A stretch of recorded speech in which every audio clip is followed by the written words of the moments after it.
As you may be aware, Governor Bryant did declare 2014 the year of the creative economy, and it has been a year-long celebration of our state's culture, both in music and in the arts, with more than 100 community festivals held throughout the state. And most of you know that not just anybody can pull off a country music or blues festival quite like Mississippi, right?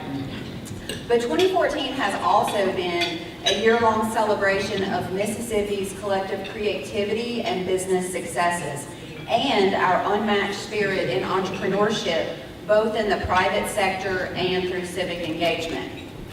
As you know, November's also been declared Innovation Month, and events such as these provide a platform for us to celebrate our successes together. And I also think that we should use occasions like these to inspire one another, also to challenge one another, to reach for more, to do more, to really raise our level of expectations for the state that we're all diligently working to strengthen. So on that note, I thought I would share just a few brief quotes with you on innovation just to get us kicked off this morning.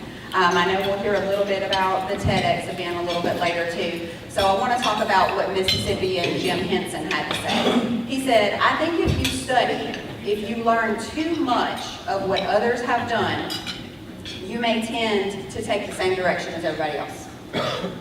On innovation, Larry Page, co-founder of Google, said, "We should be building great things that don't already exist."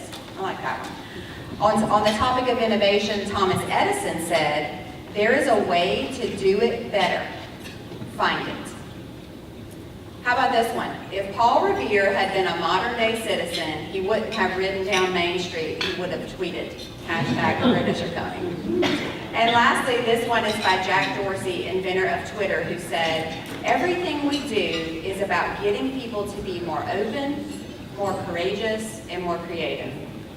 I just love that. On that note, this morning's panel discussion, of course, is with two of Mississippi's strongest workforce and innovation advocates. Their organizations are great partners with NDA, and they're both highly respected throughout the state. They'll share insight with us on the need for a knowledge-based economy and having a productive and skilled workforce in that sector, and talk to us about why Mississippi must ensure knowledge workers are a key component of manufacturing and workforce development. So let me tell you a little bit more about Tim and Jay. We're going to hear from Tim first, and then following his presentation, we'll hear from Jay Mann. Tim Mask is Vice President of Planning and Development with Marist West and Baker Advertising. He leads the marketing and branding efforts for clients in a wide range of sectors, including economic improvement, public health, technology, energy, and tourism. Tim is also the founder of the Mississippi Brain Drain Commission and is director of the Fast Forward Mississippi Initiative. These efforts are dedicated to retaining our state's intellectual talent and promoting next generation opportunities. Tim is also an organizer of TEDx Jackson, Mississippi's first TEDx event, which is taking place tomorrow in Fondren, and he was also a speaker at TEDx Antioch. And for those of you that know Tim, he is certainly no stranger to Twitter. Can I get a hashtag amen on that?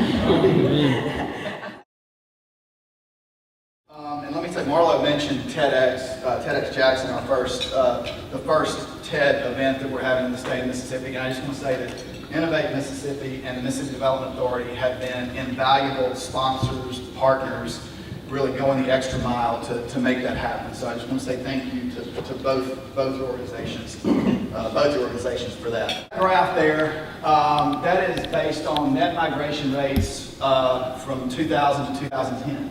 The purple are counties, that's county level data. The purple are counties that gained more than they lost. And the orange are counties that lost more than they gained. The article that I pulled this from said Mississippi looks like an Oompa Loompa with a spray tan.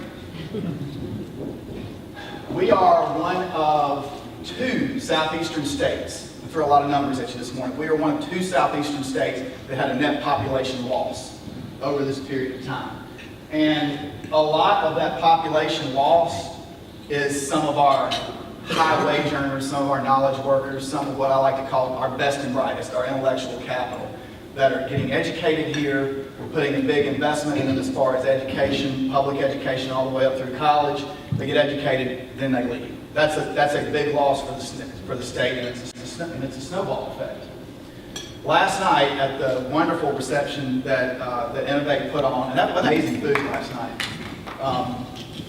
You can clap for Sabre Jackson at the Jackson Convention Complex, a client of mine. Somebody actually came up and said this to me, that they're a recent migrant to the state, and they knew people that moved here to work at a certain facility, but they ended up leaving because they didn't think the opportunity was there for their kids.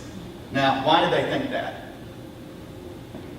These little guys, I've got one myself, these little guys really drive us. So much of our decisions are made based on what we think their future is going to be. And if we, as parents and productive members of society, don't see a future for them where we are much more apt to pick up and leave. So I think that when we talk about addressing this out-migration problem, addressing this brain drain problem, we've really got to look at what we're providing for these guys, the perception of the environment and the actual environment. Just a quick trip down memory lane. 1977, a wonderful banner year in America. I was born that year. That's really when a lot of economists say we reached the pinnacle of what we think of as a traditional manufacturing society. About 2009 is when a lot of economists think that we'll probably look back and say that was the pinnacle of our service industry. Now there's a big difference in higher paid manufacturing jobs and lower paid service industry jobs. And I think that's where that transition from an industrial-based economy to a service economy is why we saw a lot of wage stagnation. Let's fast forward to the year 2020, and the Pew Institute recently published a report earlier this year, I believe, that said that by the year 2020, there's going to be 1.4 million jobs available for coding and knowledge workers. And I think we may look at that as really a high point of what we think about as the knowledge economy. And by knowledge economy, I think that's the next, I think we're in the middle of that being the next big trend, moving from such a traditional industrial-based economy onto a service economy that hit us hard. That service economy hit us hard. We did not need to be competing in that area. We really won the day from a manufacturing standpoint. We lost some ground in the service industry, but I think this knowledge economy, and that includes advanced manufacturing as well. Robotics, advanced manufacturing, those types of things. I think this is an area that we can once again really propel ourselves forward, and I think Mississippi is uniquely positioned to be a leader in that area. I think what we should do is go into this mindset of, we talk about in economic development, the idea of megasites. We need to think of our entire state as making it a megasite for the knowledge economy. And I think we're poised, and I think we're ready to do that. And I want to talk about a few things today that are actionable, tangible things that are happening that I think are going to help get us there. Marlo had mentioned the Mississippi Brain Drain Commission, and what's come out of that is the branded Fast Forward Mississippi Outreach Initiative. And that is, again, it's a campaign focused on, a campaign series of projects focused on keeping our best and brightest here in the state. This headline got a lot of attention earlier this year. It was published in January by Education Week, and it said, no girls, blacks, or Hispanic take AP computer science exam in some states. And look who's right up there mentioned first, Mississippi. No minorities, no females took the AP computer science exam here. Okay? What this article didn't do, this missed the point. That is true, 100% correct. But the bigger point is, this is the number of students that actually took the AP computer science exam in Mississippi. One student. So I would say, why is that so? If we're moving into a knowledge economy, that's something that we really need to be pursuing, right? So why do we have only one student that took it? Economists, I mentioned, say by the year 2020, there's going to be 1.4 million jobs available in coding and computer science related fields. Right now, we only have 400,000 people nationwide in programs that would qualify for that. There's a million jobs, a million high-paying, high-wage earning jobs out there for digital workers to be had. We're in a position to capitalize on that, but we can't do it sending one kid a year through advanced computer science. Monday, as part of Innovation Month, as Governor Bryan declared, we launched an initiative called Kids Code Mississippi. The website is kidscodems.org. And yes, I have a Twitter handle for that. It's at KidsCodeMS. What this was staging a series of coding workshops with middle schoolers across the state of Mississippi. We had 14 school districts participate this year. We reached 36 middle school students, and MDE estimates that over 4,000 students participated in this. That's a very basic tutorial introduction to the idea of coding and digital skills development. It's a one-day thing. We hope to build off of that and gain awareness for the issue of the need for educating people on digital skills.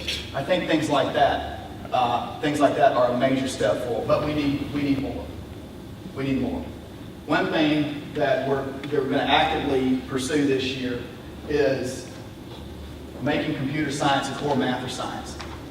Right now, computer science counts the same as an elective like drama or arts appreciation in Mississippi. 26 states count computer science as a core math or science. We're not one of them. That needs to change. And I think that's the big reason why we go back to only having one student that took the AP computer science exam this year.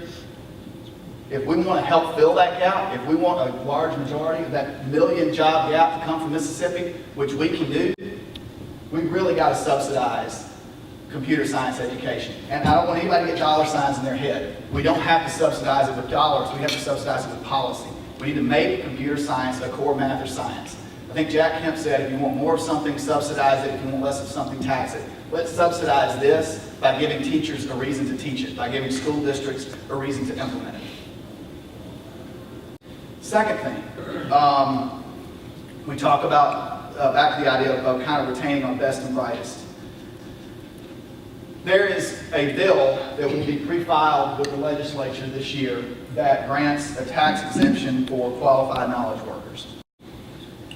What this bill is going to do is take graduates of Mississippi colleges that we have invested in, that have gone up through our school systems, that have gone to Mississippi colleges, and if they take a qualifying job, a job that requires whatever degree that they got their 4-year plus degree in, if they take a job in that industry in Mississippi, we're looking at a personal income tax exemption. I don't know what the final numbers are going to be yet. I would like to see 4 years because the statistics say if you can keep somebody in an area for 4 years, they're more likely to stay. I think this could be huge. If this passes, I think this could be absolutely huge because what it does is it essentially allows our employers to offer these people 5% more take-home pay without putting the burden on the employers.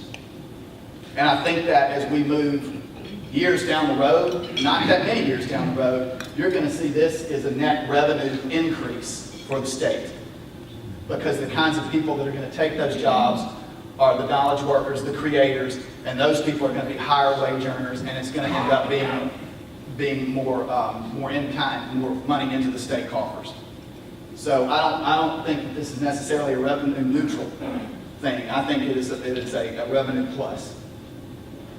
So those are two very specific things that I wanted to come here today and let you know that are going on so that you can advocate for these in order to make Mississippi that knowledge economy megasite, to stem that brain drain, to really put us in the forefront of leading in this knowledge economy and closing that 1 million job gap as much in Mississippi as we can. And I'm going to turn it over to Jay now.